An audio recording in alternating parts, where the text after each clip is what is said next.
Jadi bulan kemarin gue nyobain nginep di hotel kapsul yang cuma 10 ribuan. Gue sampai sana udah hampir maghrib. Gue makan di salah satu restoran mahal keliling Jakarta mumpung lagi di Jakarta. Dan ternyata kaget juga, banyak turis yang kunjungin Jakarta, terutama turis dari Belanda. Titik terakhir gue Kota Tua. Gue sampai sana udah sekitar jam 12 malam. Dan akhirnya gue memilih buat nginep di hotel kapsul. Kalau lu nggak tahu hotel kapsul, itu hotel yang biasanya cuma buat satu orang gitu. Ada juga yang bisa dua, tapi tempatnya itu kecil, bukan kamar, cuma kapsul yang isinya kasur doang. Gue ke resepsionis dan cuma bayar 10 ribu buat 2 malam. Model kapsulnya nggak pakai kunci, cuma pakai slide lock di pintu yang bisa dikunci dari dalam. Gue dapet kapsul nomor 1740. Pas gue mau masuk, gue ngeliat ada cowok yang lagi ngomelin ceweknya. Cowoknya ini kayak turis Belanda gitu, dan ceweknya tuh cindo-cindo orang sini, ngomongnya bahasa Belanda. Duh, ganggu banget, kata gue mau tidur kan. Gue masuk dan tidurlah gue. Belum ada 10 menit gue tidur, muncul lagi tuh teriakan si cowok. Dan sialnya, ternyata kapsul mereka itu tepat di sebelah kapsul gue. Jadi gue baru tahu ternyata dinding hotel kapsul tuh tipis banget. Teriakannya dia tuh kedengeran banget. Gue akhirnya pakai headset dan setelah lagu penenang, suara mereka tetap kedengeran tapi kalah sama suara dari headset gue. Gue lanjut tidur deh tuh. Gak ada 10 menit lagi, teriakannya dia tuh makin kenceng. Suara penenang di lagu gue tuh gak ngaruh, kalah kenceng sama teriakannya dia. Gue kesel kan, gue gedor tuh tembok yang arah ke kapsulnya dia.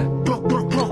Woi, lo bisa diam gak sih? Dan itu titik pertama penyesalan gue, karena dia ngegedor tembok kapsul gue balik, dan gedornya tuh kenceng banget sampai seisi kapsul gue tuh bergetar. Dia gedor sambil teriak, makin lama makin kenceng sampai tembok di kapsul gue tuh bengkok. Jujur gue takut sih, karena kalau gue sampai ribut fisik sama dia, gue pasti kalah karena tipikal bule tuh badannya tinggi. Tapi gue nggak tahan sama gedorannya, akhirnya gue keluar dan gue samperin kapsulnya dia. Tiba-tiba gedoran dan teriakannya itu berhenti. Pas gue deketin pintunya, gue ngeliat di gagang pintunya ada warna hijau, artinya itu nggak dikunci dan kapsul itu kosong, nggak ada orangnya. Hah, yang bener aja gue bilang. Gue kebanyakan nonton film horor kali. Gue beraniin diri buat buka itu kapsulnya. Pas gue buka, gue kaget, ternyata emang beneran kosong dan gelap, nggak ada yang ngisi di dalamnya. Gue merinding, gue gak berani lagi deh tuh masuk ke kapsul gue. Akhirnya gue tidur di sofa lobby hotel. Besoknya gue lanjut keliling Jakarta tuh, dan gue memutuskan untuk pindah hotel dan gak tidur di sana lagi. Akhirnya sekitar jam 8 malaman, gue balik lagi ke hotel kapsul itu buat check out. Dan ketika sampai di depan hotel itu, kagetnya gue, hotel yang tadi malam gue tempatin berubah jadi bangunan tua warna merah yang disegel polisi karena lagi direnovasi. Gue nanya ke petugas di sekitar sana, hotel kapsul itu di mana? Dan katanya gak pernah ada hotel kapsul di daerah sini. Lah,